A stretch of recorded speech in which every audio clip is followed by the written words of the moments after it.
नमस्कार।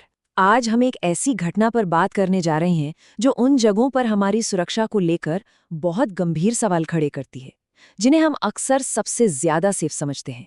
ये एक ऐसी कहानी है जो हमें अंदर तक सोचने पर मजबूर कर देगी। ये हेडलाइन जो उड़ीसा से आई है, सच कहूं तो ये अपने आप में सब कुछ कह देती है। सोचिए, एक 67 साल का आदमी एक विमेंस हॉस्टल में घुस जाता है और वहां एक MBA स्टूडेंट के साथ रेप करता है। ये सिर्फ एक क्राइम नहीं है, बल्कि ये सुरक्षा और भरोसे दोनों पर एक सीधा हमला है। तो चलिए इस मामले को थोड़ा और गहराई से समझते हैं। ये जो घटना है, ये हुई ओडिशा की राजधानी भुवनेश्वर के एक विमेंस हॉस्टल में। और हम जो भी डिटेल्स यहाँ देख रहे हैं, वो सीधे एक ताज़ा न्यूज़ रिपोर्ट पर आधारित हैं। अब देखिए, जो शुरुआती फैक्ट्स रिपोर्ट से सामने आए हैं, वो वाकई चौंकाने वाले हैं। जो आरोपी है वो कोई बाहरी इंसान नहीं, बल्कि ठीक बगल में ही किराने की दुकान चलाने वाला एक 67 साल का आदमी है। और ये हुआ कहाँ? एक विमेंस हॉस्टल में, मतलब एक ऐसी जगह जिसे स्टूडेंट्स के लिए सबसे सेफ, एक पनाहगाह माना जाता है।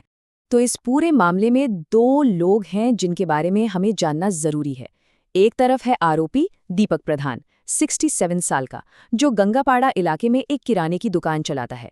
और दूसरी तरफ है सर्वाइवर, एक MBA स्टूडेंट जो छत्तीसगढ़ के बिलासपुर से यहाँ अपने सपने पूरे करने आई थी, अपने घर से दूर। देखिए, ये सब हुआ कैसे? 24 अप्रैल को ये भयानक हमला हुआ, लेकिन यहाँ सर्वाइवर ने बहुत हिम्मत दिखाई और फौरन पुलिस को कांटेक्ट किया। इसी का नतीजा था कि पुलिस ने भी तेजी से एक्शन लिया और आरोपी को गिरफ्तार कर लिया। तो ठीक है, शिकायत दर्ज हो गई। अब देखते हैं कि पुलिस ने क्या कार्रवाई की, क्या ऑफिशियल एक्शन लिए गए। पुलिस ने एक तय प्रोसीजर फॉलो किया। सबसे पहले इन्फो वैली पुलिस स्टेशन में शिकायत लिखी गई। फिर सर्वाइवर को मेडिकल जांच के लिए भेजा गया। इसके बाद आरोपी को पकड़कर पूछताछ शुरू हुई और पूछताछ के बाद उसे जुडिशियल कस्टडी में भेज दिया जाएगा। ये तो हुआ प्रोसीजर, जो कि जरूरी है, लेकिन असली सवाल वो इससे कहीं ज्यादा बड़ा है।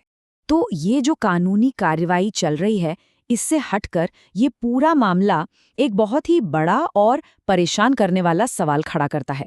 एक ऐसा सवाल जो अब पूरी जांच के सेंटर में है कि आखिर सिक्योरिटी में इतनी बड़ी चूक हुई कैसे। और सच में यही वो सवाल है जो सबसे ज्यादा परेशान करता है ना? एक विमेंस हॉस्टल जिसकी सिक्योरिटी को एकदम टाइट माना जाता है, वहां कोई बाहर का आदमी अंदर आ कैसे गया? ये सिर्फ एक गलती नहीं है, ये तो पूरे सिक्योरिटी सिस्टम पर ही एक सवालिया निशान लगा देता है। न्यूज़ रिपोर्ट में साफ साफ लिखा है कि पुलिस की जांच का फोकस अब इसी बात पर है कि वो बाहरी आदमी हॉस्टल के अंदर घुसा कैसे। मतलब पूरी कोशिश यही पता लगाने की है कि आखिर ये सिक्योरिटी टूटी कैसे।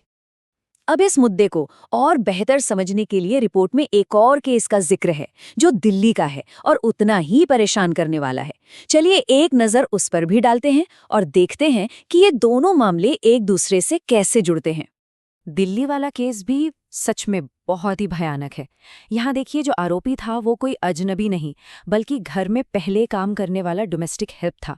उसने एक स्पेयर चाबी का इस्तेमाल किया, मतलब भरोसे का फायदा उठाया, घर में घुसा और फिर इस खौफनाक वारदात को अंजाम दिया।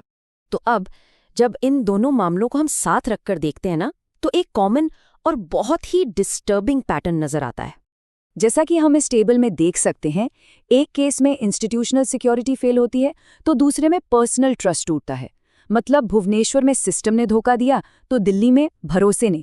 लेकिन दोनों कहानियों का जो सार है वो एक ही है कि जिन जगहों को हम सबसे महफूज मानते हैं वो असल में कितनी ज़्यादा वल्नरेबल, कितनी कमज़ोर हो सकती हैं। तो इन दोनों ही घटनाओं से जो एक बड़ी बात निकल कर आती है वो ये है कि हमारा ये जो एहसास है कि हम सेफ हैं, शायद वो एक तरह का भ्रम ही है। चाहे वो एक गार्डेड हॉस्टल हो या हमारा अपना घर, इन दोनों ही मामलों ने दिखाया है कि सिक्योरिटी में कितनी बड़ी बड़ी कमजोरियां हैं। और इसीलिए हम आज की बात इसी एक गंभीर सवाल पर खत्म करते हैं कि हमारी ये जो सेफ जगह हैं, क्या वो असल में उतनी सेफ हैं जितना हम सोचते हैं। इन घटनाओं के बाद ये एक ऐसा सवाल है जो शायद हम सबको अपने आप से पूछने की जरूरत है।